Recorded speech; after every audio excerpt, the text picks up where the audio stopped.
Bu ish orqasida sizni 750 ming dollarlik xonadon kutib turibdi. Ketdi, birgalikda tomosha qilamiz. To'xting. Oldindan kelishib olaylik. Bu xonadon yoqsa like qo'yamisiz. Ketdi.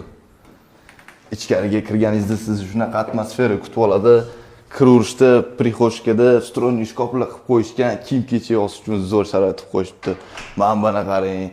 Voy, bu xonadonga necha kilo tilla ketganini fikringizni kommentariyada yozib qoldiring. Uyimizni remontiga bitta baho bering. Uyimizni полностью теплый pol qilingan. Bu yerda kuxonniy zona, mebel texnika bilan полностью jihozlangan. Bu yerda esa oila davrasida choy-poy ichish uchun zo'r sharoit qilib qo'yishibdi. Bu yerda ikkita balkon bor. Hozir zo'r joyini ko'rsataman, ketdi. Bu xonadonimizda duplex. Videoni oxirigacha ko'ring, aniq afsuslanmaysiz. Bu ko'rib turganingiz gostivoy zal, искусственный kaminlar o'rnatib qo'yishgan. Uyimizda полностью умный dom Alisa orqali boshqariladi. Men bu ishga lekin gap bo'lishi mumkin emas. Ochilishini qarang.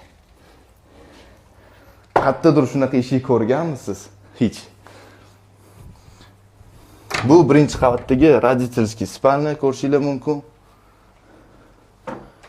Remontiga bitta baho bering. Bu yerda esa общий sanuzel joylashgan.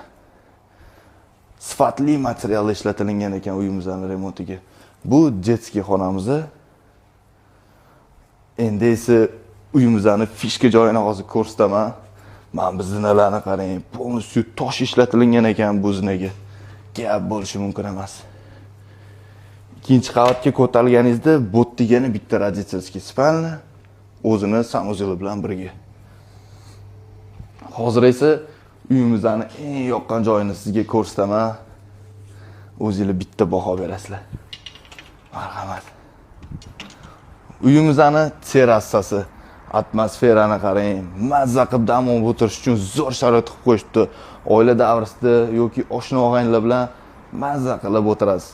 Bu yoqqa mangallar o'rnatib qo'yishibdi, yaxshi ovqatlar qilib, men buni qarang, tapchanni gap bo'lishi mumkin emas. Yoqtiraman shunaqa joyini.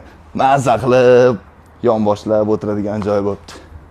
Xonadonimizning vidi G'ofur G'ulom park, Bunyodkor stadionga qaragan. Bu xonadon kimga yoqqan bo'lsa, Lider Estate jamoasiga murojaat qiling, pastda nomerlarni qoldiramiz.